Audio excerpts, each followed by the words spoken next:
Ladies and gentlemen, dear colleagues, for those of you who don't know me already, my name is Bruno Amab, and I'm the director of the Department of History, Economics and Society within the Faculty of Social Sciences at the University of Geneva. The Faculty of Social Sciences, whose dean, Professor Pascal Chiarini, honors us with his presence this evening, has submitted a proposal for an honorary doctorate this year. The Dean's Office felt that the proposal should be related to the fields of socioeconomics, economics or economic history, which is why we were involved. These areas are indeed those that are central to both research and teaching, both at the bachelor and the master's program of our department where economics is open to contributions from various social sciences.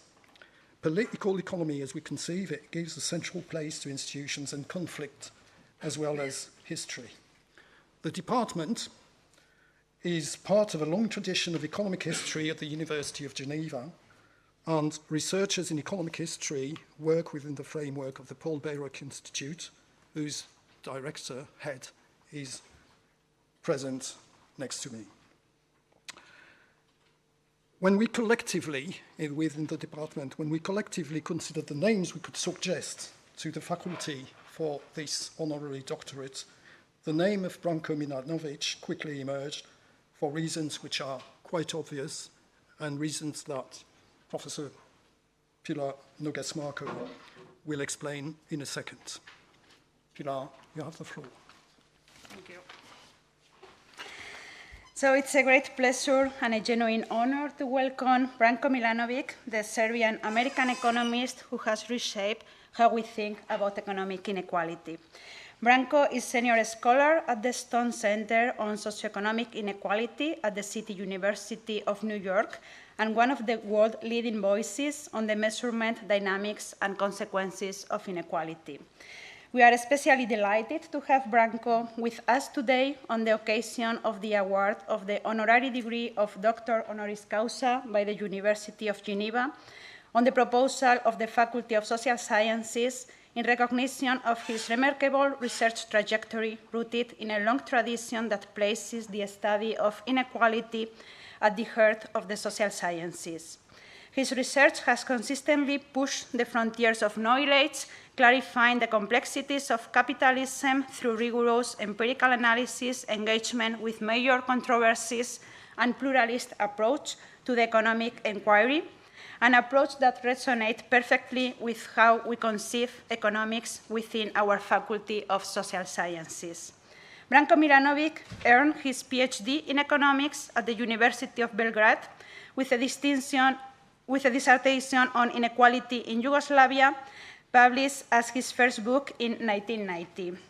Since then, he has worked extensively on the empirical measurement on income distribution within and between societies and on understanding the deep mechanisms that shape inequality worldwide and over the long run, not only in contemporary economies, but also in pre-industrial societies from the Roman Empire to pre-revolutionary France. Branko has published extensively on the methodology and empirics of global income distribution in leading journals, including the Economic Journal, the Review of Economics and Statistics, the Review of Income and Wealth, the Journal of Economic Literature, and the Journal of Political Philosophy. His research has been extraordinarily influential, widely translated, prize-winning, and debated across continents. His book, The Haves and the Have-Nots, a brief and idiosyncratic history of global inequality, was translated into 7 languages and selected by the Globalist at its 2011 Book of the Year. His book, Global Inequality, A New Approach for the Age of Globalization, published in 2016, addresses economics and political issues of globalization, including the redefinition of the goodness cycles. This book received the Austrian Bruno Kreisky Prize for Best Political Book in 2017 and the German Hans Matthoffer Prize for the Best Political Economic Book of 2018.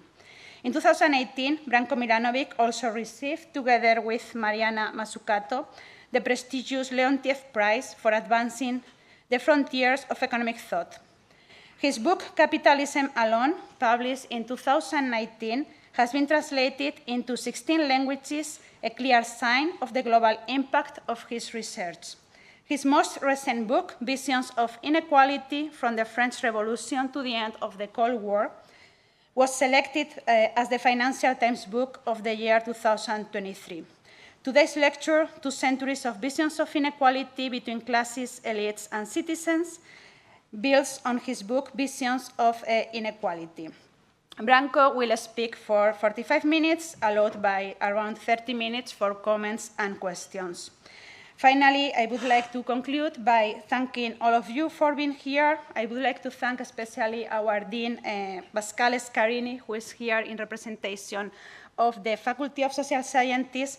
And for sure, above all, I would like to thank Branko Milanovic for his lecture today. I have one minor announcement. For MAPEC students, please remember to sign a form that is circulating in somewhere there. And now, Branko, thank you very much. The floor is yours.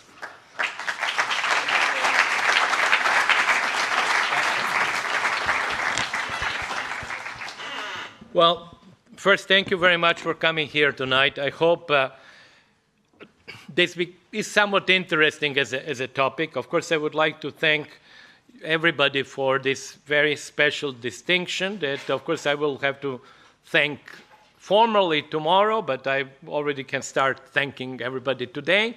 And, of course, thanking Bruno and Pilar for this excellent introduction. So, I will basically speak today, as Pilar said, about my book called Visions of Inequality. I wrote that book during COVID most of the time, and but it's really based on my reading of these authors that you can read here, that all of you know from your work in economics and social sciences, over many years. Actually, I even used my notes on Marx that I took at University of Belgrade in 1975. I still kept them. And actually, I took these notes. They were not particularly useful, but they were still summaries of different chapters. So, you know, many years later, 50 years later, I used them. And of course, all of them I've read over these years. And at some point, I think it was around 2015 or 16, I had the idea of actually putting them together and saying, okay, these are really canonic authors in economics. What did they say? How did they think about economics? Especially, you know, people like Adam Smith, David Ricardo, Marx, and of course Pareto and Kuznets are much more familiar to students of economics because oftentimes we start with Pareto because, as you know, he was the first one to have actually studied interpersonal inequality. As I would actually argue, the other authors have studied really inequality between classes as a proxy for inequality between individuals. Now, let me show you a little bit here how it is a big slide, and I'm not sure if you can read all of that. I cannot even read myself, but it gives the years of birth, and in the middle, the year when the most important work was published, and the year of death. Now, look at this sort of coloring. Notice, for instance, very interesting, this color, the gray coloring. François Quesnay dies in 1774.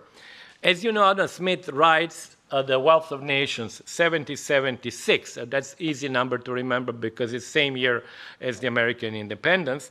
And then Ricardo was born in 1772. So we are basically here, you can see the 3 generations, essentially. Quesnay, who dies, Adam Smith at the peak of his career, Ricardo, who is born. Likewise, if you look at the green color, you see Ricardo, whose actually main work, The Principles, was published in 1817. Marx is born in 1818. Now you can continue with the sort of orange color, and that's actually very interesting. Marx is writing the Communist Manifesto 1848. Well, that's the same year when Pareto was born. And what was interesting in the haves and the have-nots, I looked at that. I don't think it can be totally conclusively proven, but I think there is a fairly strong, how should I say, fairly strong, not evidence, but a fairly strong belief that 1848, Pareto was born in Paris. Marx was in Paris, as you know, during the 1848 revolution before he was expelled to Brussels. And Tocqueville became actually Minister of Foreign Affairs. So you could actually have had the three individuals who are so important in social sciences being in a fairly small circle in Paris at very different age in their life. You know, Pareto was a baby. And Marx, as you can see, he was, 30 years of age, and Tocqueville was older. He might have been like, 45 or so. Then you can continue, for example, and finally end with a sort of a grayish blue with Pareto, whose work, really most important work, was done at the end of the 19th century, and Kuznets, who was born in 1901. So you see there were some generational things, and essentially we are talking really about 200 years, and I intentionally stopped, the book stops in 1990. There is, of course, an epilogue, which is very optimistic, unlike the chapter which deals with the evolution of the study of inequality between 1960, between the end of Kuznets' work, and then essentially between Kuznets and Piketty. I'm actually extremely critical of that part. That they did not exactly endear me to many people of my age who actually did most of their work then. I mentioned twice critically my own work, so I feel good. Actually, I tell them if I criticize your work, well, I've been critical about my own work as well. But not everybody saw that as an exculpation. So the main idea here, as you can see, the people who have been there selected are really sort of canonic writers in economics. But there is no normative approach, and that's very important to highlight. First of all, if I really wanted to have normative approach, I would have selected other people also. I mean, obviously, a citizen of this city, Jean-Jacques Rousseau, would have to be there. And then, for example, more recently, Rawls, and probably Hayek, and others. And I actually, when I discuss Smith and Marx and Ricardo, I never, even with Marx, we'll come to Marx in a minute, but I don't talk about the normative part. So essentially what I do, I'm trying to interpret what they thought about inequality in essentially almost asking a question, as you can read it, like as if they were given a question on the exam to say what forces, in your view, determine income distribution, and how do you see income distribution and inequality evolving in the future as societies advance. So imagine that you give that question to Adam Smith and say, okay, Adam, you have 1 hour, write to me that. And that's what I tried actually to do on behalf of Adam Smith and Ricardo and Marx. So it's really, as you notice here, what determines income distribution and how do you see the income distribution evolving? And I think actually, I will come to that obviously in a minute, I think that I did a reasonably good job in trying to interpret what, actually both parts of that, like how they saw income distribution being determined and how they saw it going further. I do also, I will not talk about that today, but I just wanted to say that when I am critical about studies done in the 1970s, 1980s, I have to be critical for some reason in the sense that they, in my opinion, fall short of what I call integrative studies of income distribution that, in my opinion, should have a narrative, a theory, and an empirical confirmation. And many of the works done during that period really were very heavily empirical, but they really had no theory. And they, of course, I will maybe say something about that later, they tended to exclude capital altogether. They tended to actually talk about agents. They tended not to at all contrast capital versus labor. They actually believe that basically all factors of production are the same. It doesn't matter whether you're sort of a rich capitalist or you're a worker. It's the same because you're optimizing under conditions of scarcity. So these are all the critiques, but the sort of integrative study of income distribution is posed as a desirable way that income distribution should be done. Now, whom are they concerned with when they study or discuss inequality? Very clearly, Kenne, Smith, Ricardo, Marx are concerned with classes. And it's a very clear that what economists call the functional income distribution is something that they are concerned about. And they are concerned with functional income distribution because, in their view, individuals are either capitalists or landlords or workers. In Kenne, you will see there are also a few other categories, and in Marx there are a few other categories, but basically this is the idea. The idea is that the ownership of the means of production, when you include labor force as a means of production as well, the endowment, if you will, determines your position in the income distribution. So you don't need to be bothered by individuals. You are interested in classes because classes are a proxy for where individuals are. And if you are an aristocrat or a landlord, you will be at the top of the income distribution. If you're an unskilled worker, you will be at the bottom of the income distribution. So consequently, first of all, they didn't have the data, but even the way that they were thinking was really reflecting the social stratification of the societies where they lived. Pareto, as I mentioned before, was the first one for many reasons that actually comes with the interpersonal income distribution. He develops the theory of the elites. I will talk about that. And then Kuznets has a very different approach. For him, really, what is really the forces that are behind inequality are the fact that people live in rural and urban areas and the fact that some of them are employed in manufacturing and others are employed in agriculture. And socialist authors actually have a chapter about socialist authors, so I may not speak about that much today. But for them, the problem was, and if you ask me the questions, I would be very happy to answer that. The problem was that actually the typical structure of which they studied kind of disappeared. They did not have any more capitalists because capitalists disappeared simply because capital was nationalized. So the class structure that was familiar to them disappeared in the socialist societies.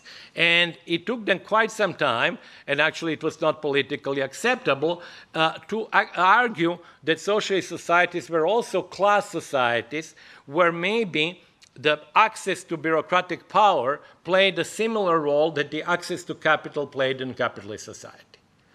And then finally, as I already mentioned, for neoclassical authors, this was a kind of a decadence, I have to say, of income distribution studies. It was disappearing, all the cleavages have disappeared, everybody became an agent. Really, there was really nothing fundamental in income distribution studies. It was a sort of a, as I called it, and some people didn't like it, there were studies of how trade influences income distribution, or, for example, lots of labor studies about returns to education and so on. But they are really, in my opinion, I'm happy to explain that during Q&A, they are what I call the incidental studies of income distribution, not really the basic ones. But for the future, I'm much more optimistic. I think actually we have a revival. We have capitalism is back. Capitalism is back. I mean, study of capitalism is back and not sort of, in a real way. We have an elite, we have social classes, so we are really, and we have many more data than we used to have.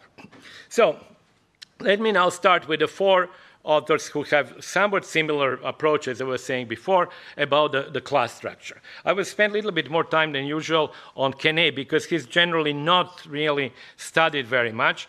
But his class structure is really a replica of the French legal and economic structure before the revolution. He would say that in a minute. I would actually show you the classes that he has. But what is important with all four of them is that there is very clear income ranking according to the class, and then there is no overlap. That's actually quite important. In reality, implicitly, let me show you, I think, the next slide. Implicitly, the view of the world is like that.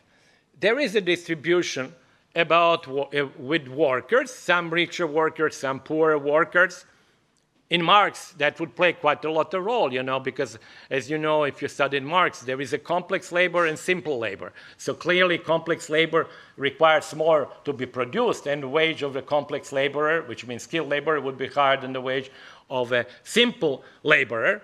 But there is a distribution, but there is no overlap. In some sense, implicitly, the richest worker is poorer than the poorer capitalist, and the richest capitalist is poorer than the poorest landlord. So implicitly, there is no overlap. So it's actually for people who work, for example, with social tables. We have similar situation in social tables when we list classes. But we don't know what is inequality within each individual class. And actually, classic authors implicitly thought that inequality within classes is small, and the most of inequality class comes from classes, from people being different class, or some having land, some having capital, and others having labor power. Let me see. I just want to mention. So there is no overlap. And then on top of that, that each individual essentially has a single source of income. So in other words, if you're a capitalist, you don't have labor, or you don't have a rent. And if you read, novels, European novels of the 19th century, especially Balzac and for example, Jane Austen, you actually see that. There are people who have one source of income. The landlords in Jane Austen are not working overtime as shoemakers. No, they are actually landlords, and they have land, and they have income from land that they know exactly well how much they get. And other people are capitalists, they invest money. It's very clear that you have this ranking, no overlap, and single source of income. Now, I will spend a little bit, just a tiny bit more time on Quesnay, as I said, because he's less known, and his structure, class structure, is a little bit more complex, because he has several classes. Essentially, he's focused, as you know, on agriculture, and he's focused on capitalist tenants who rent the land from the landowners. But the very interesting part in Quesnay, which I think is super interesting, and that's one of the reasons I think Marx liked him, is that he has at the top three classes which are actually what he calls les propriétaires, and which receive the surplus. And the three classes are landlords, clergy, and government. And it is quite logical. These three classes are needed for the society to function. Landlords are needed there because land is providing through rent, actually, that surplus income that he believed manufacturing does not produce, which I'll come maybe that in a minute. Government is needed to sort of maintain peace and order and provide justice, and priests and clergy are needed to provide sort of sustenance, religious and moral sustenance. So they are les propriétaires, and they need to get the surplus. They have a function, but that function is, as I was describing it before, needs to be sort of nourished from the income of the others. So it is, in some sense, exploitation, because they are not themselves contributing anything, but without them, society cannot function. He's very important also, I believe, because of the introduction of the concept of surplus. For him, the national income, I'm translating in today's terms, would be exactly the income of the three classes. For him, interest is not an income, nor is wage actually an income, because they simply replace you in the previous conditions. If you're a worker, you need, obviously you work, you need to be refed and replenished. So basically you see that work as the compensation as compensation for depreciation. And likewise, he sees interest as a compensation for depreciation. So interest and wage would not be, in his view, net income. Net income is only which is something which is a surplus, which goes into the incomes of the three classes. And he does actually distinguish quite a few laborers here. I will show you very, very briefly. This is based on his work that he did with Mirabeau. It's called La Philosophie Rurale. And there is a chapter which is really a social table.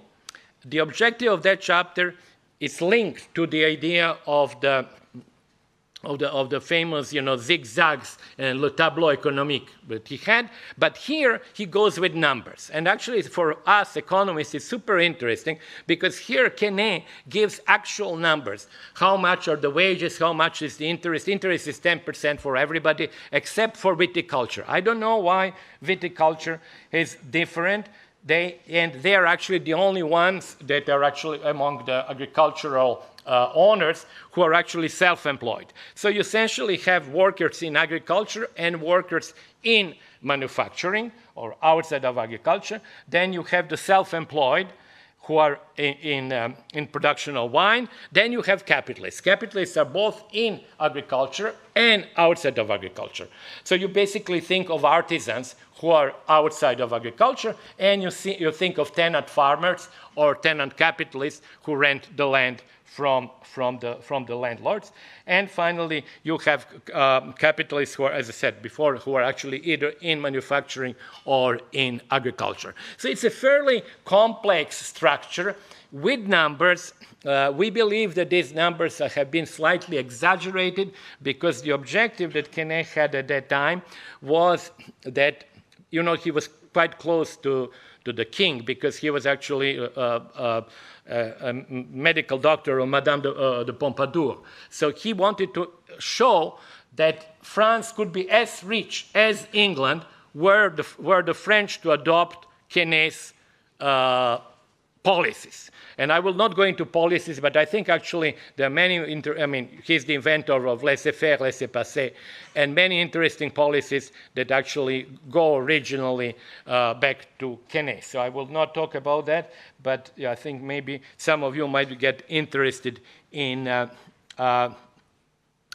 reading some of his stuff or reading about him, because reading him without any previous readings is very difficult because of the way that he was writing. Actually, lots of Quesnay's stuff is written in form of maxims.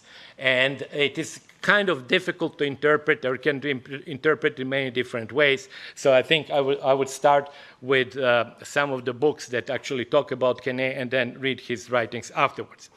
Now, the tripartite structure that I've talked about became really the bread and butter of classical economics, and it was influenced by Adam Smith, by Ricardo, and later Marx, although the real social structure was in the rest of Europe and even more so in the rest of the world quite different. You had lots of self-employed people. You had people who were actually indentured laborers. You had servants. You had slaves and all of that. But economists, of course, took from Adam Smith and later Ricardo, took this tripartite structure of landlords having land, capitalists having capital, and workers having labor power.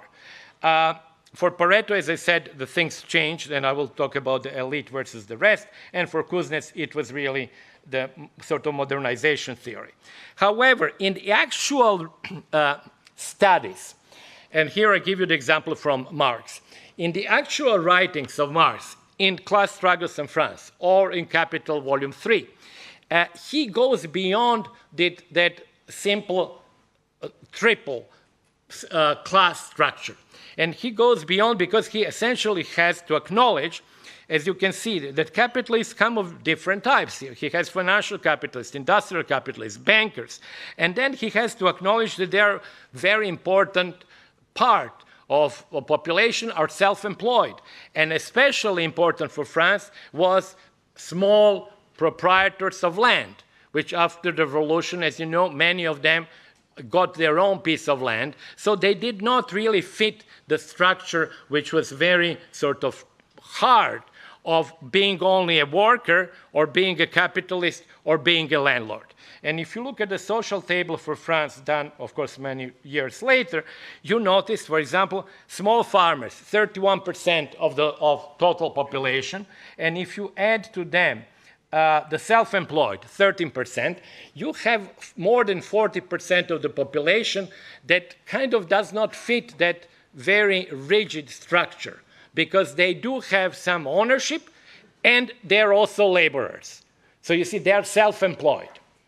And as I was saying before, when Marx studies actual French conditions, because he wrote mostly these things about on French conditions, he is, of course, very much aware of that fact. And if you read, for example, his writings about the 1848 revolution, that part of the self-employed, particularly small landowners, plays really a crucial role.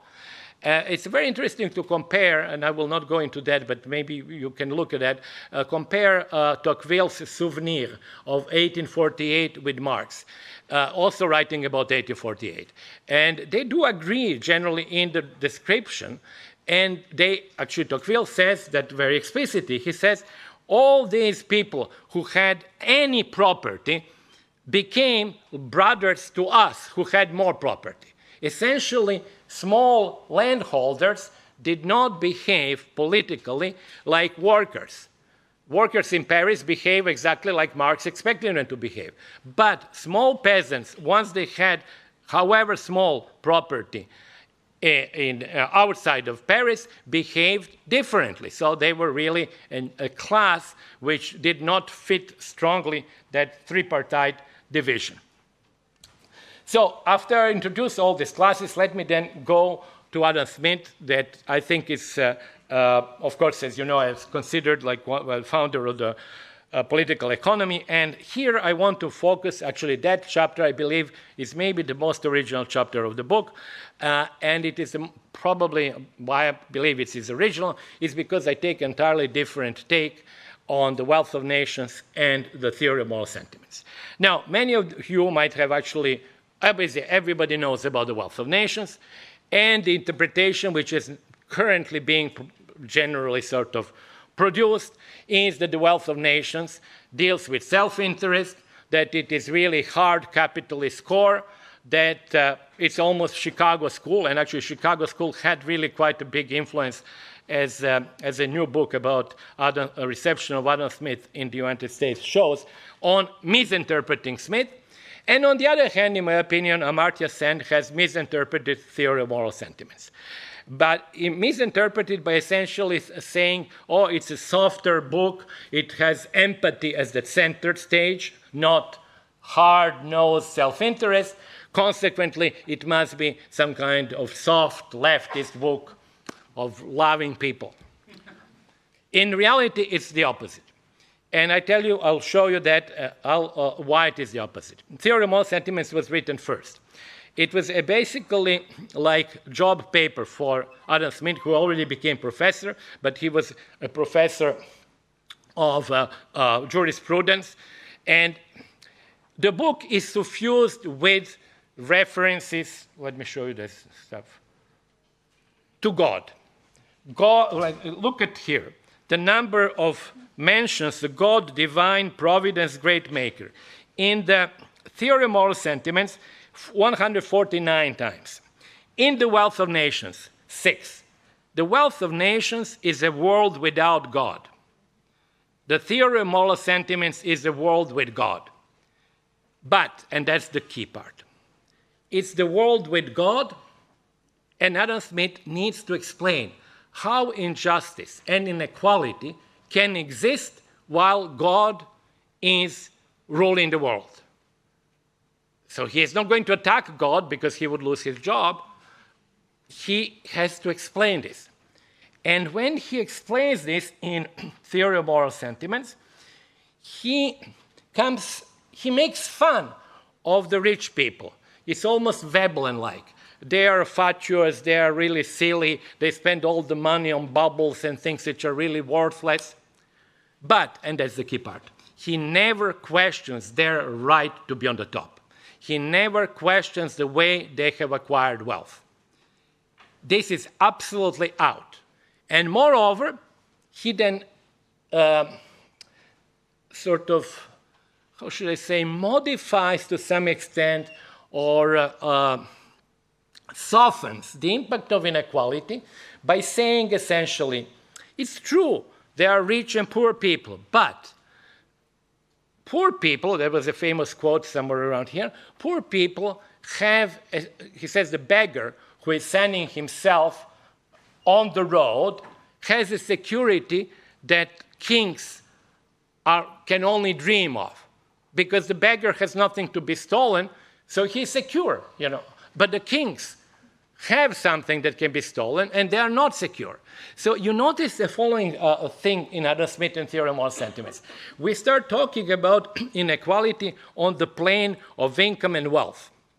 And then, like some economists do that even today, he goes to the level of utility or happiness. He says, okay, fine, I see this guy is very, very rich. This guy is very, very poor. But God, and actually there's a statement, God has not forgotten the poor guy. He has given him security. He has given him opportunity to do nothing and to lie on the road and to sunbathe.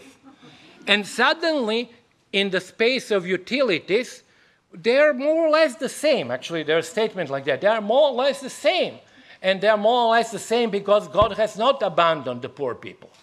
So the whole book, Theory of Moral Sentiments is like that. When you come to the Wealth of Nations, you come to an entirely different world. As I said, that's a world with no God. And in the world with no God, rich acquire money through monopoly, price-fixing, plunder. I will not read you, if you hope you can read these quotes. But look, it's conspiracy. They never meet for merriment and diversion, but for conspiracy against the public, or contrivance to raise prices.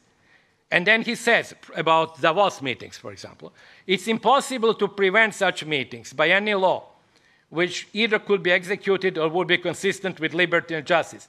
But though the law cannot hinder people of the same trade from sometimes assembling together, it ought to do nothing to facilitate such assemblies, much less to render them necessary. Did you read this to the politicians today? They all flock there. They actually feel good that they're in such meetings that they should ignore, according to Adam Smith. But that's not the interpretation that you would get normally from Adam Smith. The number of quotes such, actually, in the book, the editor asked me, I had them like bullet points. I said, actually, I don't want to change that. I want them one after another, because it's like really like what is this called? Like machine gun fire. You know, because if you put them in different parts, they are not as strong. But when you put them together, when you say, when he attacks East India Company, that there is no worse thing than a company of merchants ruling a country. What does it mean? A company of capitalists ruling the country is the worst thing. When he talks about the Crusades and calls them the most destructive frenzy that ever befell the European nations, and who supported them, who made money of the Crusades? The republics of Venice, Geneva, and Pisa, the commercial republics. So the number of such statements is pervasive. So only people who want to ignore them, they of course have statements about the inefficiency or venality of governments. And it is true, because Adam Smith had a very sort of, how should I say, skeptical or cynical view about all organizations. Capitalist organizations, government as an organization, even believe it, church as an organization. So church as an organization is very strongly criticized in the Wealth of Nations, a thing that would be unimaginable in the Theory of Moral Sentiments. And now, what is also interesting, why the rich must not be allowed to rule the state. And that's where income inequality comes sort of unexpectedly to play a role. How does it come? Because on that essay that I gave to Adam Smith to write, when he explained to me how the evolution of the three incomes of the three classes would proceed. What he said, as commercial societies become richer, the largest class, which is laborers, becomes better off and wages go up. Landlords who own land also become richer because the demand for the products of the land, be it food or textiles or mines, becomes greater because we need more food, textiles, mines, and all that. So these two classes become better off in the evolution of a commercial society. But there is one class that does not become better off, and that class is capitalists. And that class doesn't become better off because there is more stock, that was his term for capital, there is more capital, and the returns to that capital become smaller. So here we find, which we will find in Ricardo and Marx afterwards, and even in neoclassical economists, the idea that the larger amount of capital means lower rate of return to that capital. And that's why he says, Adam Smith, that the best country in his view is the Netherlands. The Netherlands is a country with high wages and low rate of interest. And then he says, if this is the evolution of the commercial society in the future, the class who should not be ruling commercial society is capitalists, because it is not in their interest that the societies develop, because when the societies develop, the rate of return on their stock goes down. So it's a very interesting thing where he actually derives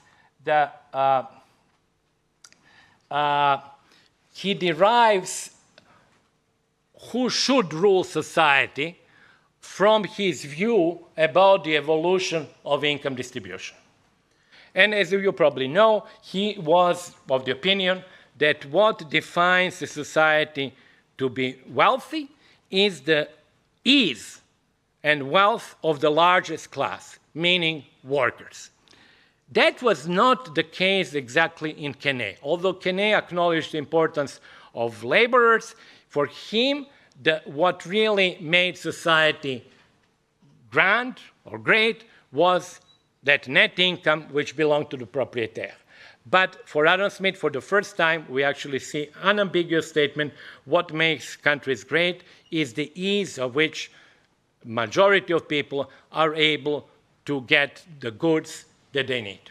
So really, labor is at the center stage, or actually real wage, if you will, becomes at the center stage and becomes the explanation of whether society is good or bad.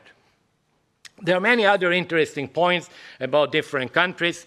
I actually have a very nice table that you can look in the book, where I actually took the statements of Adam Smith about each individual country. He actually has quite a few statements, starting with Scotland and England, France, United States. Well, in those days it was continental colonies, Mexico, Hindustan, Ottoman Empire, Muscovy, because it was not Russia yet.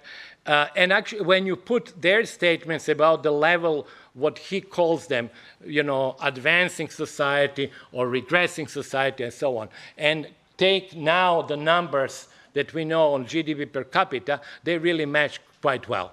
It's actually, he obviously had a very, he was a commissioner of customs. He knew quite a lot about, he didn't travel that much, but he knew quite well the differences in incomes. Okay, before I go to Ricardo, I just want to mention one thing, because it is kind of interesting nowadays when China plays such a big role. Smith and Quesnay had entirely different views about China. Quesnay idolized China. I will explain that some other time why. And Smith had a very negative view, believing that Chinese society is extremely poor, which actually it was. So he actually saw that as a society that was, the word was, I think, either declining or regressing, whereas European societies, West European societies, were advancing societies. Now, with Ricardo, I will go very quickly over Ricardo. Many of you know the model. This is sort of a canonic model in economics. So it is, of course, driven by the fear that Ricardo had that it's based on distribution. the fear that if the land becomes, if there is no abolition of the corn laws, which means if the population of England keeps on increasing and they have to buy food from England and production of that food becomes more and more expensive, all the additional income would go into the hands of landlords. Capitalists would actually have eventually zero profits. Real wage would be fixed because real wage in Ricardo is always fixed regardless of the price of corn, because price of corn can be high or low, but worker gets always the same amount in quantity. And the result of that would be zero growth, stationary society, end of the story. And what you see in Ricardo, and actually I did some work with his numerical examples, you see the following situation. You see actually him being a greatest proponent of capitalists, because capitalists are the only active agents in Ricardo. Without capitalists, everything stops. But the advanced state of society is characterized by lower rent and higher rate of return to capitalists and unchanged real wage. That advanced state of society is then characterized by lower inequality than the state of a society where landlords are able to get most of the income. So what is interesting in Ricardo, and I don't think has been noticed because people didn't really look at the income distribution implications. Ricardo has obviously two views of the world. One view of the world where the corn is expensive, there is no economic advancement, and inequality is very high. And the other view of the world where there is economic advancement, where incomes go up, there is positive growth, and inequality is less. So in other words, in Ricardo, growth goes with lower inequality. Or put it differently, that's actually a better way to put it. Lower inequality is a precondition for growth. So there is no Okun law. There is no trade-off in Ricardo. It's actually, if you want to have growth, you have to have lower inequality. And that growth would in turn give you lower inequality. So it's a point which, as I said, I don't think it has been, because people have done everything about Ricardo, whatever they could, but they have not focused really on the income distribution implications of the Gini coefficient. Actually, you take Ricardo's examples, numerical examples, and calculate the Gini coefficient under the stagnation, or actually with zero profits or close to zero profits, and with growth. The Gini coefficient with growth is lower than the Gini coefficient with stagnation, because with stagnation, most of the income is received by the landlords. And with growth, landlords lose, capitalists win. But capitalists are the middle class, and they reduce inequality. Workers really don't matter, because workers have always the same real wage, so it doesn't really get into the picture. So it's really basically the struggle between capitalists and landlords. Now, of course, I'm now moving to Marx, and how many minutes do I still have? 10, okay. This is going to be really fast, discussion of Marx. First, one has to realize that at the time of Marx's writings, the inequality in England, this is inequality in wealth, was extremely high. It was still not at the peak, but you have here 1% owned about 60% of all wealth in the UK. So it's extremely, you see now it's actually down to 20%. But the peak was just before World War I, that was 70%. On the other hand, it was also true that the real wage in England, although it was going in zigzags, but it was increasing. So I will come to that. 3 points are crucial here. And the third, that comes from Bob Allen. These are all empirical studies, obviously done much more recently. It was not, it was at the time of Marx, but it was not something that Marx knew. At least didn't know empirically, you see the rising capital share or the declining labor share. So what you see here is exactly what you would find, in my interpretation, in Marx, in an advancing society. You would find increasing real wage. I'm repeating that because many people are surprised when I say that, but I can defend it quite well. Increasing real wage, increasing capital-labor ratio, or what is called in Marxist terminology, increasing organic composition of capital, and declining labor share. So the two most important things, declining labor share with rising real wage. And this is something that actually definitely declining labor share is something that Marx was always insistent. And actually there are statements from him. He says, even if the real wage goes up, the labor share will go down. And the fact that workers have a lower labor share means that they are politically and economically less important. So, you know, there was an element of, how should I say, of really political economic stuff in Marx, where it's not only whether your real wage goes up, it's whether your political power goes up or not. So it is not only about the wage. And because it is not only about the wage, it is about the labor share. And labor share, in his view, would, under the sort of evolution of capitalism, go down, even if the real wage goes up. I will now have to skip some of the things, but I want to mention maybe one thing before about the role of inequality in Marx. That's also quite controversial.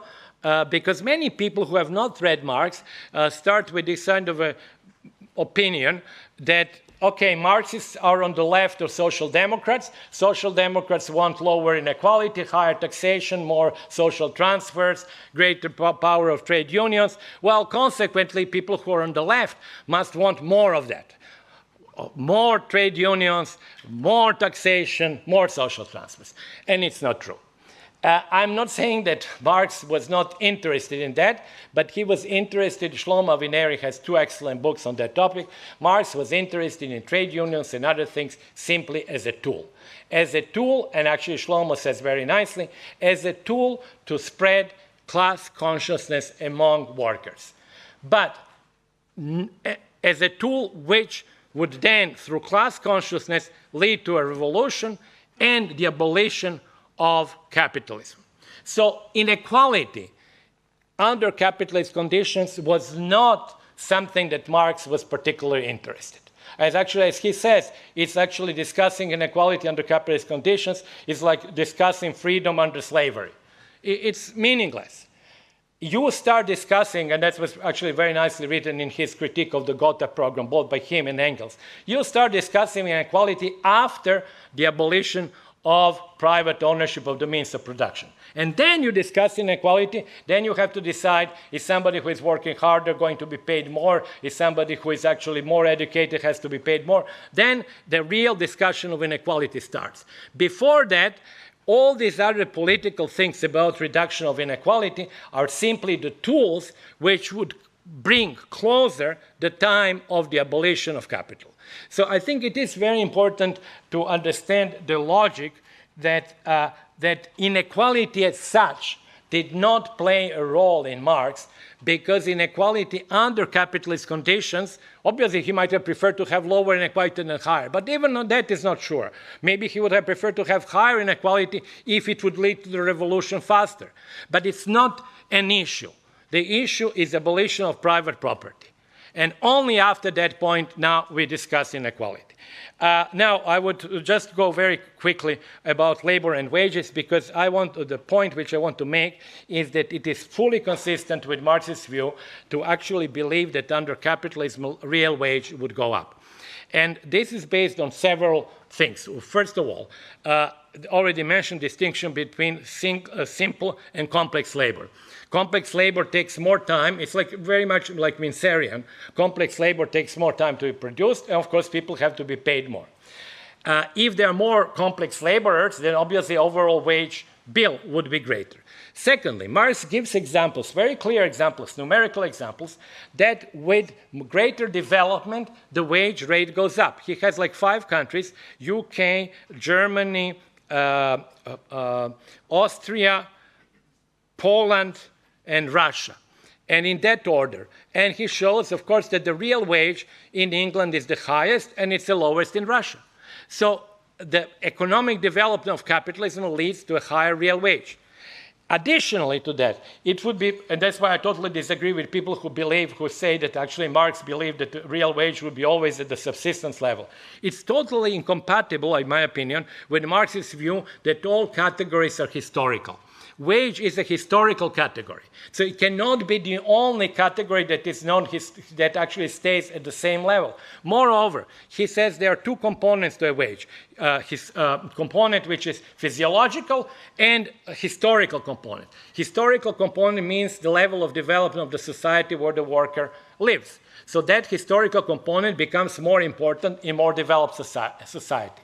All of that stuff, I'm mentioning this, and I will actually now finish with this, is that we have to accept, in my opinion, based on Marx's own writings, with one or two exceptions, I'll come to that in a moment, that he saw the wage as a historical category which increases with development of a society, but not sufficiently to make the labor share increase. So the labor share goes down, the wage rate goes up. And this is exactly what we are observing in the last 30 years. You know, the capital share has gone up. The real wages have gone also up by small percentages, but they have gone up. Real wage today is higher than the real wage in 1990. In Switzerland, US, UK, any place that you take. Is the labor share higher now? No. The labor share is actually lower in practically every country in the world. So it's very, what we observe now is very much, I believe, what Marx actually had in mind. And then you basically have to put all of this together. It becomes more complicated. But let's look first at this first row. Inequality reducing factors. Inequality reducing factor for labor is the increase in real wage. For capital, he, like Adam Smith, also believed that with greater capital intensity of production, there was the so famous law of the tendency of the profit rate to fall. So what happens if the rate of profit goes down and if the real wage goes up? You have a decline in inequality. But what are inequality increasing factors? Because it's really, particularly the volume 3, it's really very complex in the sense that there is a huge interplay of different factors. Inequality increasing factors are crises. And that's where Schumpeter took from, actually he acknowledged that, his creative destruction. Crises increase the rate of profit because they destroy one part of capital. So if you have, instead of 100 units of capital, you have 50 units of capital, and your returns do not go down by half, you have higher rate of return per unit of capital, so the rate of profit goes up as a result of the crisis. Secondly, so that's the idea then later taken by Rosa Luxemburg, the expansion to the new areas of production as pushing rate of profit up. And finally, he saw the concentration of capital. So he saw that that was an interesting part in Marx, which you should actually now think when it comes to artificial intelligence. His view was that production with higher organic composition of capital, in other words, production which has more capital per unit of labor, becomes more efficient per unit of output. In other words, let's put it like that in artificial intelligence terms. If artificial intelligence replaces labor, it's simply the capital-labor ratio goes up. Simply, artificial intelligence is capital. And it replaces labor, so the organic composition of capital in Marx terminology goes up, and that might mean higher concentration of capital ownership, because those other capitalists who actually are not being able to compete with artificial intelligence would go out. And that higher concentration of capital might imply, does imply an upward push towards higher inequality. And finally, among labor is the downward pressure on the wage rate because of the reserve army of labor. These are people who are actually all around. They don't normally, under normal conditions, they don't participate in as a labor force, but under the special conditions when things are good, they actually come in, and sometimes they come in on the bidding of the of the capitalists in order to make a pressure on the wage rate. So finally, and I will actually finish with Marx, I will not go over the others, you can have 4 different scenarios. So I don't think that Marx could be seen as to have had one deterministic scenario for capitalism. I think that you have 4 scenarios, an optimistic one where you have a secular increase in real wage and a secular decline in the rate of profit for the reasons that I already mentioned. You can have, which many socialists and communists liked, the breakdown scenario, which is the scenario of the immiseration of labor and ever greater concentration of capital. Now, that scenario is defensible by only a few statements in Marx. The most important is in the Manifesto, but Manifesto was written when he was less than 30 years of age and actually did not even study political economy. But that scenario was taken very much in the early 20th century by Marxists as implying really the end of, soon implying the end of capitalism. Nowadays, that scenario is really loved by the right-wingers because they say, look, Marx was totally wrong on everything because there was no immiseration of labor and there was no greater concentration of capital and capitalism did not break down. And then you have 2 other possibilities where you combine things, where you actually have, you see this one on your left over here, where you have secular increase in wages and concentration of capital, or you can actually see greater polarization, meaning essentially similar things like the increased share of the top 1%. And you can have a regressive society which is interesting, when you can have immiseration of labor and secular decline in profits. Now, what is interesting in such a society is that value added has to go down. If real wages are declining and if profits are declining and real wages and profits make total net value added, then that is a society in a decline. So I think that actually when it comes to Marx, we don't have a deterministic theory of the evolution of income distribution. In other words, that second part of the question that I've asked Marx, well, he did not really reply it well.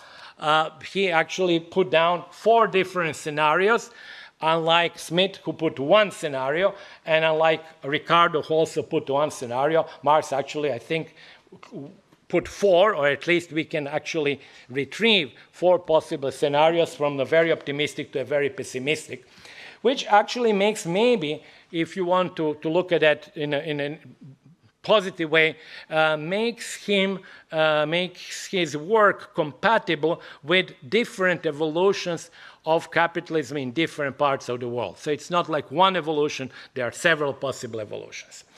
So I will stop here because these are really the most important, I think, the contributions, because really nobody has actually studied with that particular point of view the 4 authors that I mentioned here. Obviously, Pareto and Kuznets have been studied a lot, and we studied them in every class, so I don't think there was something especially new there.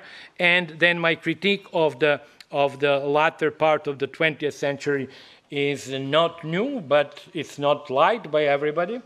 And finally, my very positive view about the future of income distribution studies, I think, is based on the developments that took place with Piketty, with his ability to bring capital back into the picture, and Tony Atkinson as well at the end of his life really brought capital back, with introduction of class structure, with introduction of global inequality studies, which actually extend the size beyond the nation state, and with actually much greater data availability in the past. So I think we have a very bright future, not in terms of inequality, but we have a very bright future in terms of inequality studies. Thank you very much.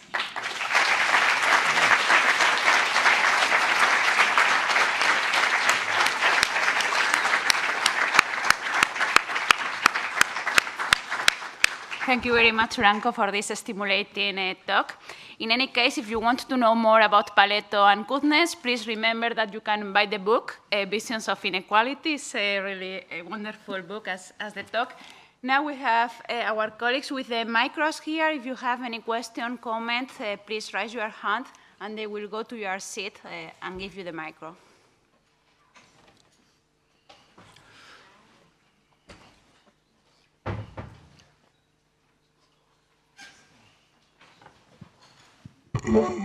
Hello, can you hear me? Yes, yes. Okay, thank you for your expose. It was very interesting. Maybe I would like to ask you a question about what's your scenario for the future with your experience, and to return the question to you a bit. Thank you. I say, what is my what? What's your scenario regarding inequalities in the future? Yeah, I know it's a big question, but in short, maybe. Thank you. Let's combine several questions.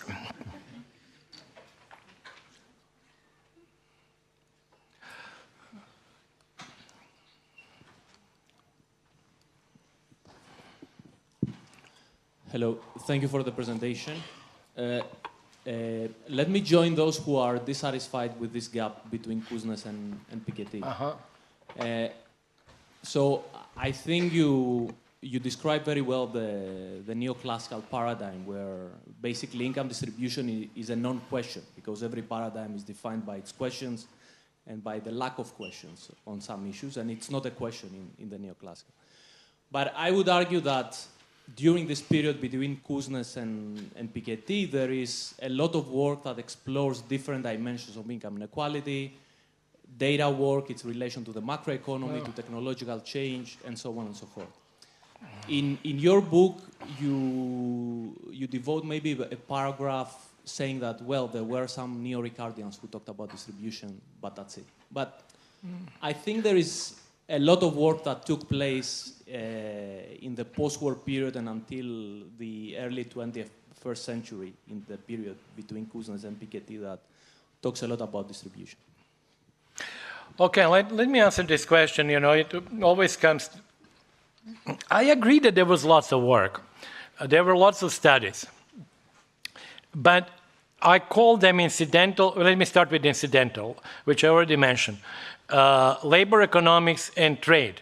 Both of them dealt with inequality caused by trade or looked at labor.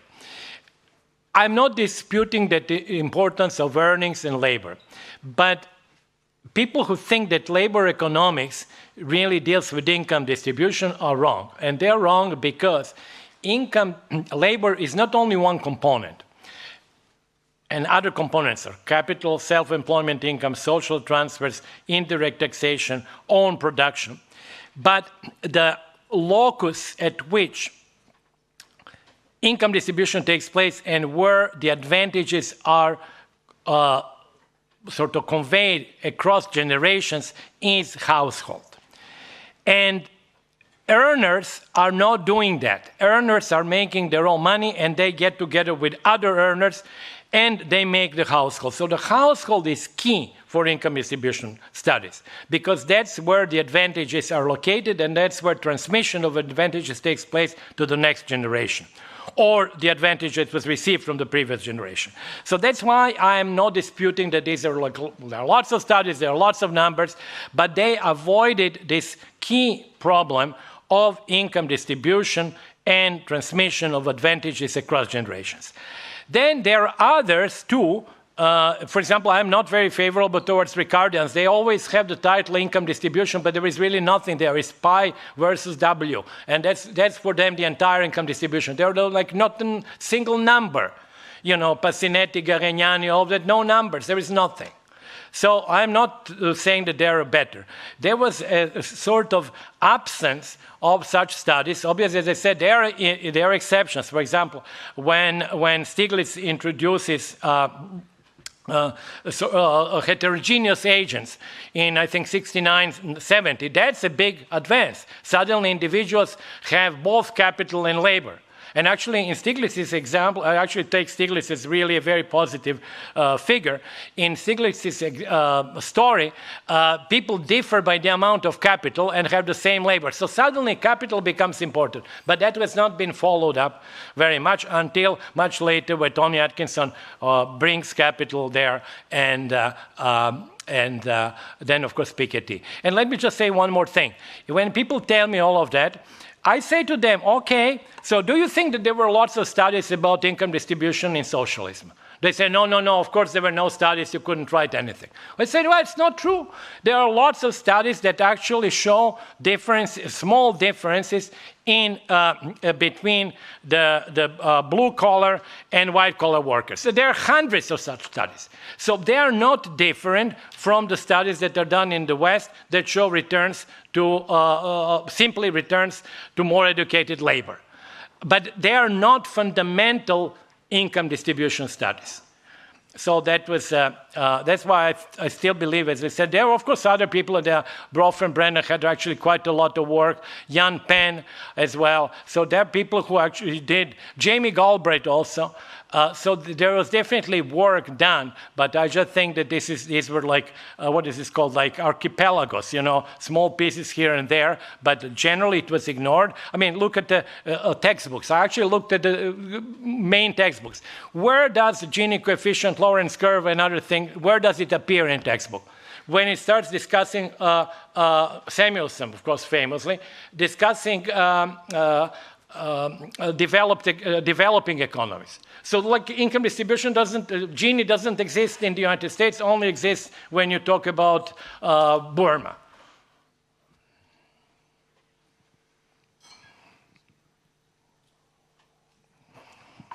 Thanks for the talk.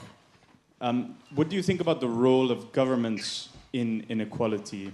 I think there's the role of political coalitions and politics in kind of enabling higher or lower levels of inequality and different distributions of income between the groups you've discussed, maybe referencing Polanyi or some kind of modern political economies, the differences that exist between China, the Nordic countries, Southern European countries, the US, these kinds of things. Thank you. I don't know, it's a very complex question. I really don't know, but obviously governments are in some sense important in reducing inequality because through governments we have social transfers and direct taxation and indirect taxation as well.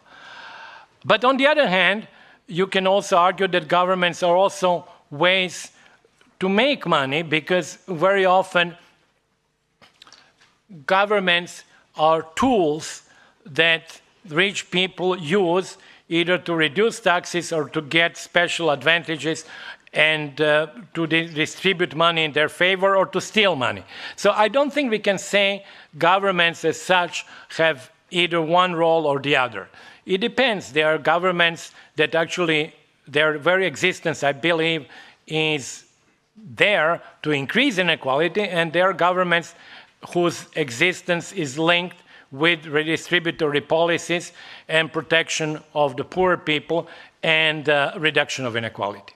So I would not see governments as, how should I say, as a sort of a single entity that always have to behave in one way. Monolithically, that's what I want to say. I don't see it monolithically. So I have 2 questions, or maybe 3. Go. The first one, it's about discussing Marxism. I wanted to ask you about the concept of the development of the productive forces, how it's related to the question of the real or the nominal wages and to the question of inequalities. The second question is more about if we think about today's economy, the situation on the international political economy, if the theory on the tendency of the rate of profit fall, if it was an anticipation of the fact that the capital moved from the industry to the financial markets in ways that created a concentration of wealth in this particular sector of the economy, at the expense of what we consider to be the real economy and the real life of the people and so on. And the third question is about the question of inequalities and the role of government and so on. I was curious to know about your point of view on development model that is, for example, active now in China, where we saw, for example, the ratio of poor people reducing very, very, very quickly, even if we know perfectly that now with when you have some kind of increasing economic growth and increasing also real wages and so on, at the same time we can have also starting some kind of inequalities. But how to match the question of reducing poverty and at the same time be able to have some stability and the real wages continue to grow. So I was curious about your point of view about the Chinese model of development. Okay, on the first question about the development of productive forces, I think I already answered that. One should not forget that Marx is a theoretician of growth. For Marx, growth is absolutely crucial. It's also crucial because with greater growth, as he says, capitalism at some point becomes a form of organization that stifles further growth, and then socialism comes along because it is able to generate higher growth than capitalism. So that the idea of Marx as a theoretician of growth is not only based in his writings, it's based on the ideology that growth is necessary for, obviously, poverty reduction, better lives, and actually, what is communism but a total abundance? Actually, if you read descriptions of communism in Marx, it's an entire abundance where actually you don't need to work for living and where the division of labor ends. Because the division of labor was something that he believed was very inimical to individuals. There was famous quote that you could be an art critic in the afternoon, you can go and fish in the morning, and you can go to a concert in the evening. So that would be the ideal world. But that ideal world implies huge abundance of material goods. So Marx is in favor of growth. That means development of productive forces. And as I was saying before, development of productive forces is linked with the increase in real wage. And I don't need to repeat now, but basically that's what he shows in the historical component in the real wage. He shows in the examples where richer countries have higher real wage than poorer countries. The second point about the finance capital, I really don't know. Finance capital does play quite a role in Marx's later writings. In the volume 3, as you know, it was edited by Engels. There is quite a lot of role about the finance capital, and even in the table that I showed you about social classes, there is a finance capital. And he believes that there is sometimes, that was based on the French example, that there is a conflict between the financial capital and other sort of, how should I say, real capitalists, in the real sector. And he based that on the fact that financial capital in those days was essentially dependent on interest, paid either from the real capitalists that need to borrow or from the state.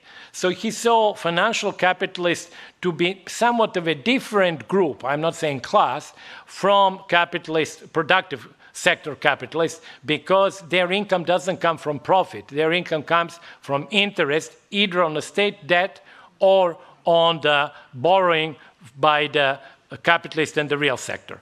So you see, there is a more complex view of capitalists in Marx, not only a productive sector, but, as I say, financial, and bankers. Also, bankers play a different role. Now, how would it play out today? I really don't know what he would have said about the greater importance of the financial capital.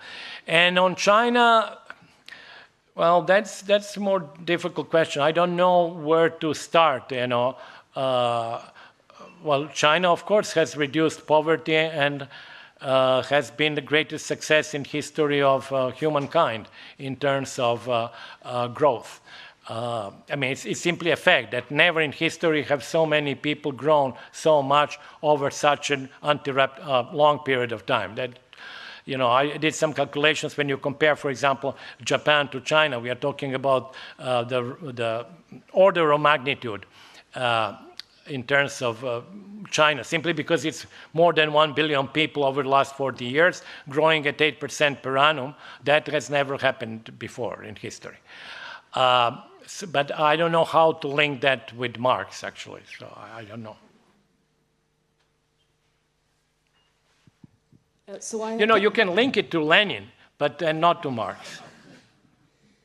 So no, because you can see it as a new economic policy. Sorry, go ahead, yeah. So I'm going to take the tone of the conversation down, perhaps, because I have a simpler question for you. So at the beginning of your presentation, you encouraged us to think in generational terms about the evolution of your discipline, our discipline. And you, I'm struck by the fact that the presentation you gave today, if you think about when you did your PhD, which was, I think, in 1987, this was also the moment when the last mainstream economist who actually read the people who you talked to us about today died. So today, if you talked about these people, nobody who studied economics since 1987 has necessarily read any of them, unless they went to the University of Geneva, where we still teach these people as if they were living. So if you had a dream for the future of your discipline, economics, what would it be? Well, I mean, we all know that economics is in a huge decadence. I mean, that's obvious. Economics has become sort of a part of the business.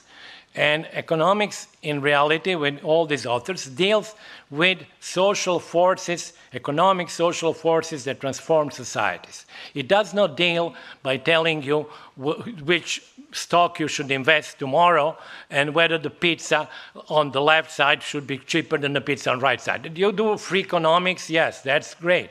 But economics has unfortunately become a subgroup of free economics. And this is a total decadence. And now, I would not agree with you that nobody has read them. I think there are still people who read them. I think that it is actually the belief that that a social science can become totally severed from the key authors of that social science is, well, it's a conceit, it's a fantasy. Political science cannot forget about Aristotle and Plato, how much you study today Trump. And likewise, I think economics cannot forget about its main authors. And when it forgets about main authors, it becomes free economics.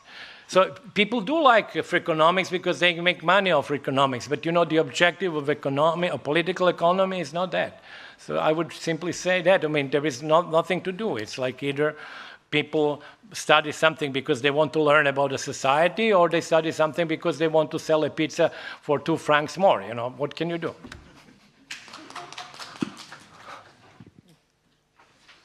I have a question. First of all, I would like to thank the faculty for organizing this event and having such a distinguished guest.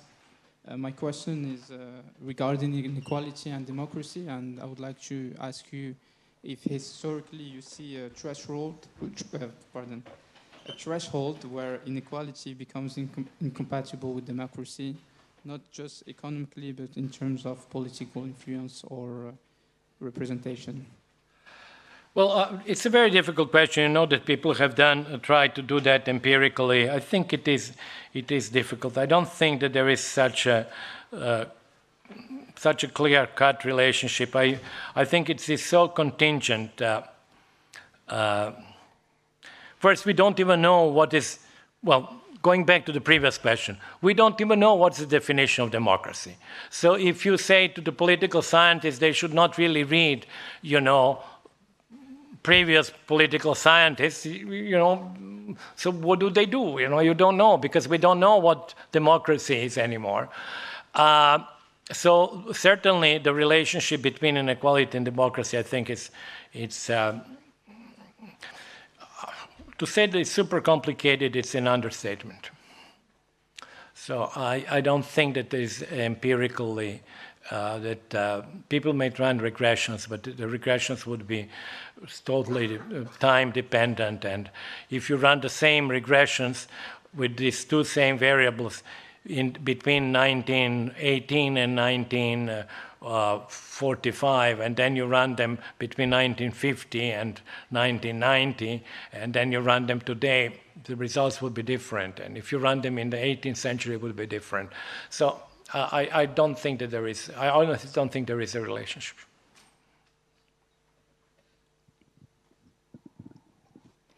Thank you for your presentation. With my question, I would like to bring the discussion more at the practical level. What can be practically and pragmatically done to reduce inequality? Well, for example, Piketty argues for a tax on wealthy individuals. Yeah. What else can be done? And more importantly, how it can be done that it actually happens? Well, how to increase political feasibility of this? I think, okay, I will answer that in very general terms. I do think that actually things can be done. Obviously, one way to do it, taxation. I think that Piketty exaggerates sometimes taxation in the way of taxation being used as a tool to solve every problem. Taxation on wealth, taxation on income, taxation on higher income, taxation on capital income, taxation of everything. Taxation is important, but equally or maybe more important is equalization of endowments. In other words, that means spreading capital ownership much more than it is now, because as you know, capital ownership is heavily concentrated. The Gini of capital is like 0.9, and 60 to 70% of people in rich countries have absolutely zero income from capital. Like really, not counting implicit income or imputed income from housing, but income from ownership of assets, financial assets, 70% have zero. So things could be done there. Things could be done in much more easier access to education. Things could be done in much less influence of money on politics, and then taxation. But I think just putting taxation in front of everything makes many people sort of lose patience, and many people, middle-class people, believe they've been already overtaxed. Secondly, they don't believe in governments, that the governments would spend that money well at all. You know, there is a big difference in the world today compared to the 1950s or the 60s. There is much more skeptical view of the government. I mean, rightly so, people just don't believe. They believe these governments are there to take that money from them and to enrich themselves, and many people go into governmental career simply to enrich themselves. Yesterday I was watching this French crisis, there was like big debate, and many people say, well, of course the deputies don't want to resign because they don't want to lose their job. They're there in order to collect money.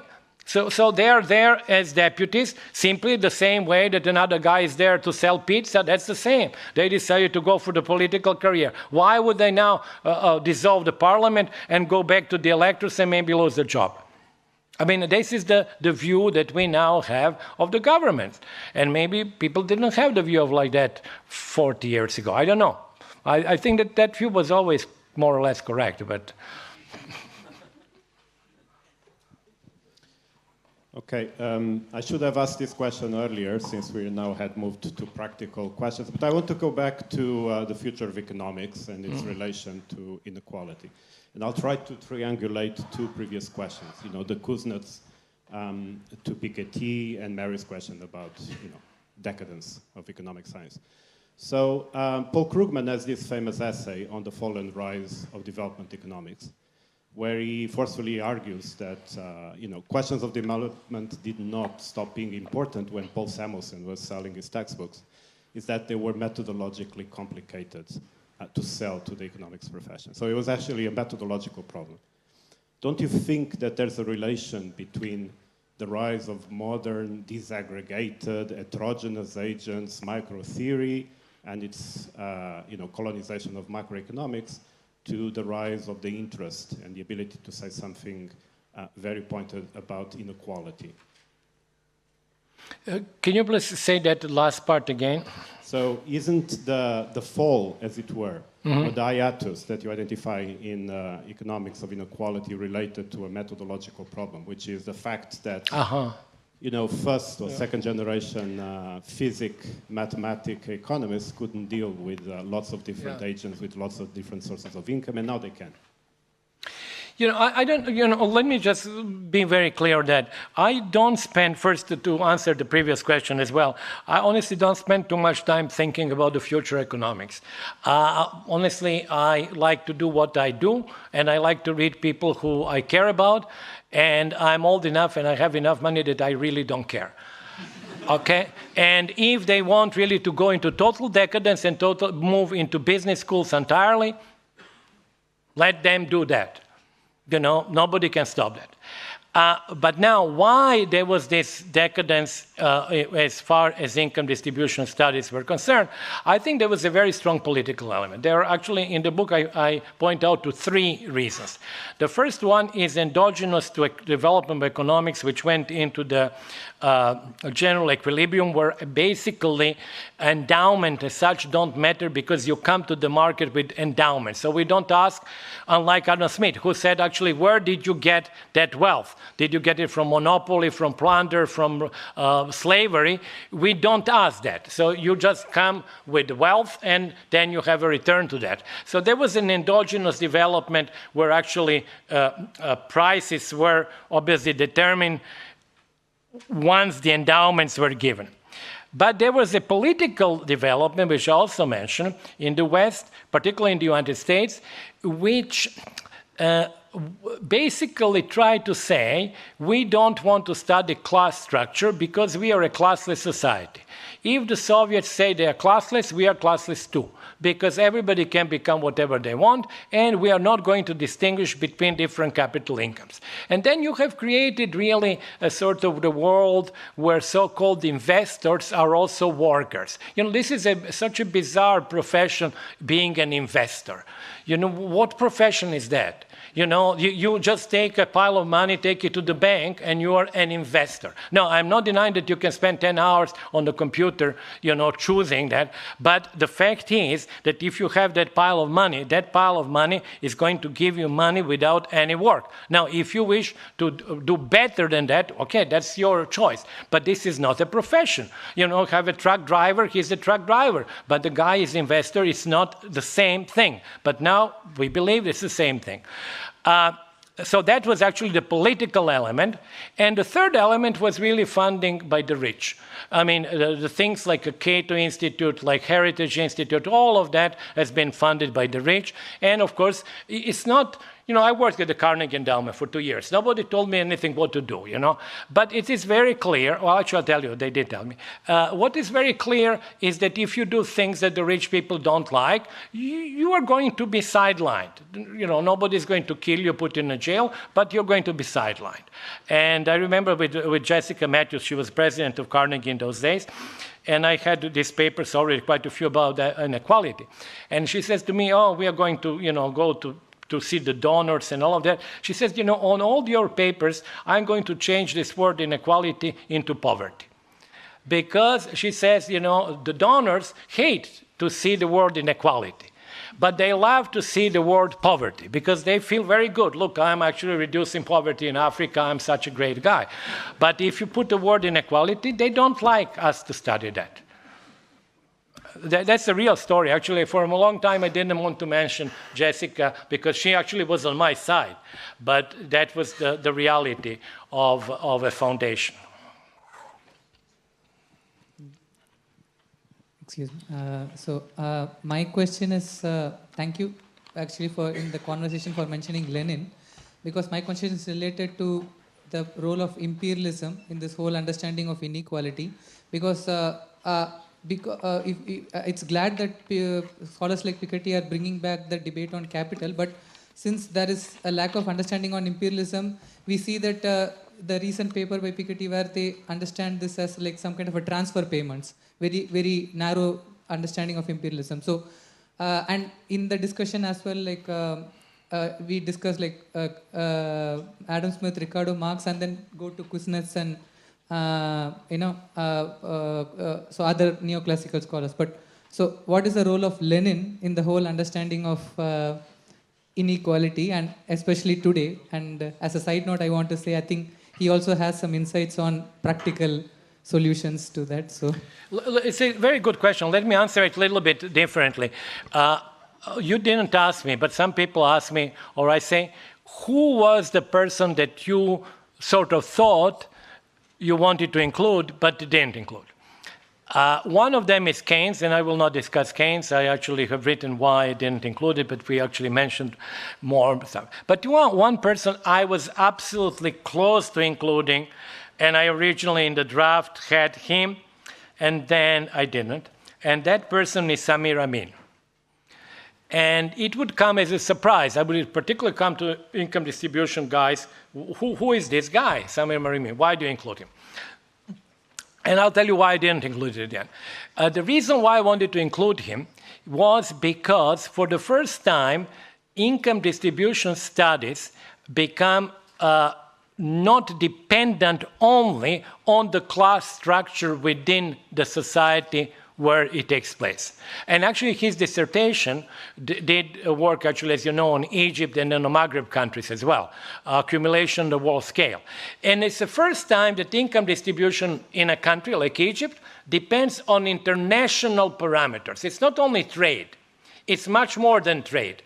And that's why I thought it was really a huge advance. I think the next advance is when you go to global inequality. But it's a huge advance that you start thinking about income distribution in your country, and in Latin America that was the case also with structuralists, as being the product of a global forces. The reason why I didn't include Samir Amin, to some regret, was that when I actually went, and actually I was reading his stuff that he wrote after his dissertation, and there are a few other books that, but I must say, he did not, in my opinion, advance sufficiently so that I would have a whole chapter on him. I would have had 3-4 pages. In his original work, he was also very empirical. But then afterwards, he would just put some number here and there. It was really no longer, it was more impressionistic rather than academic. So I eventually, in my first draft, actually, if one ever looks at his drafts, he's there as number 7. But as I said, I realized that chapter would be short. I still sometimes regret that I didn't include it. But anyway, I think this is to some extent the answer to your question. Okay. Thank you very much for a great talk, actually. So maybe this might sound like a bit naive questions, but I just like the picture of the 4 scenario of society that you put, especially the breakdown scenario and the regressive scenario. So there is a stake to a great question here. You have South Africa as the modern equivalent that you gave as example, and then Argentina, based on the same immiserations of labor, actually. So finally, my question to this difference, as the same type of policy kind of is the focus in these 2 type of scenario, but then the outcome is simply different. That we have secular decline of profit for Argentina, in the case of Latin America, and greater concentration of capital for South Africa.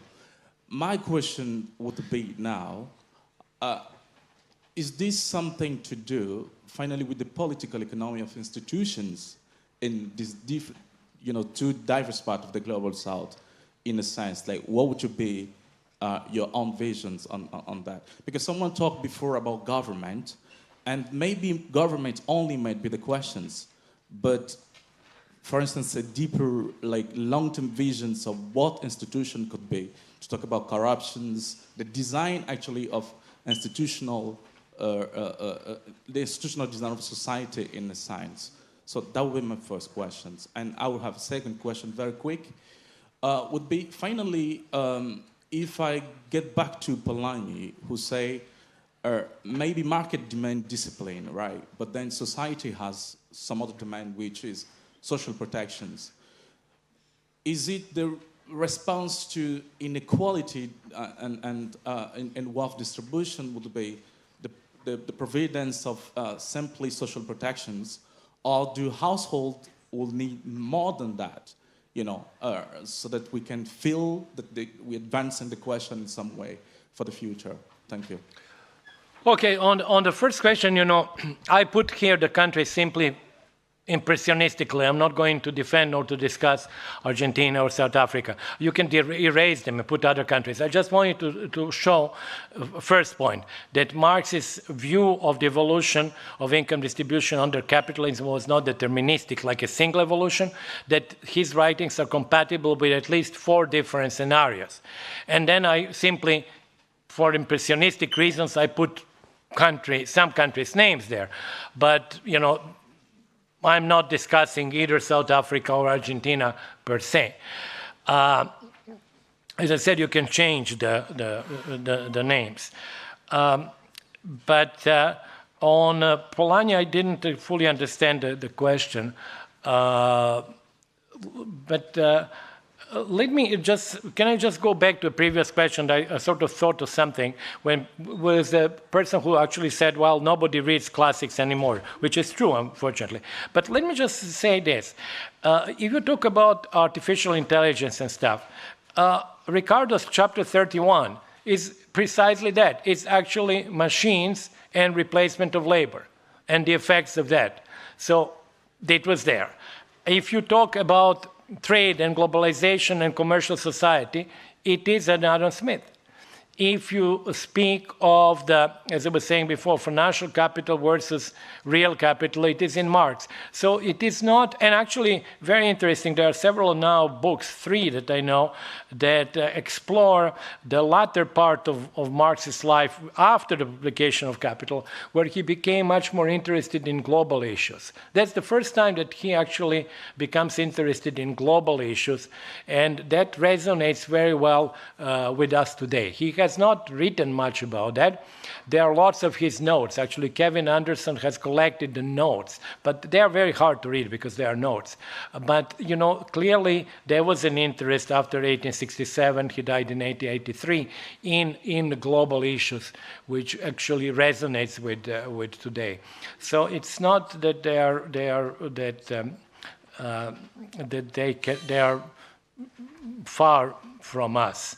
But the second question I didn't understand. You mentioned Polanyi, but I didn't understand what was exactly the question.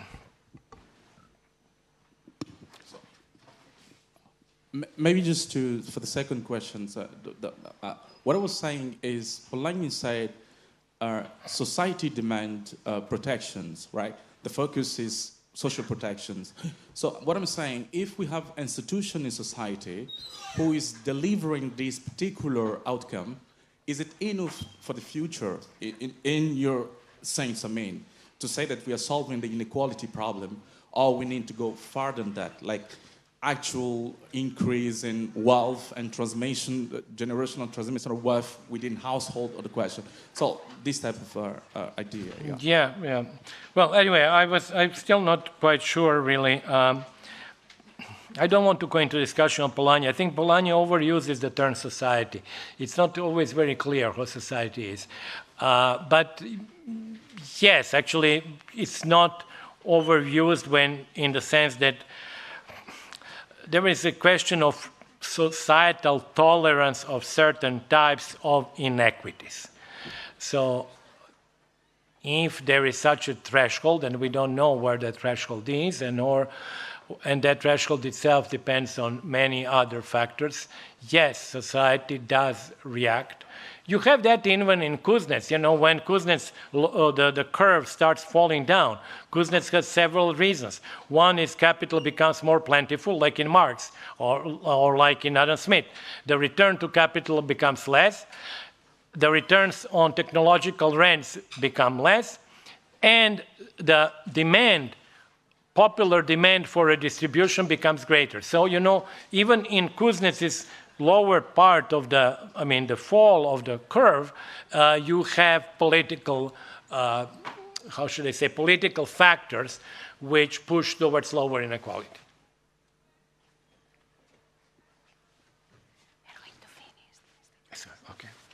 So thank you, everybody, for having me here. It's time to finish, so I would like to thank Branko for this wonderful talk.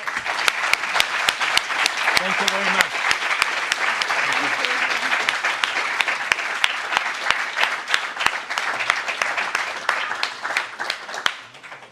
And remember, tomorrow we have the ceremony of the Dr. Honoris Causa. It's an open event, so you are very welcome if you want to attend the event.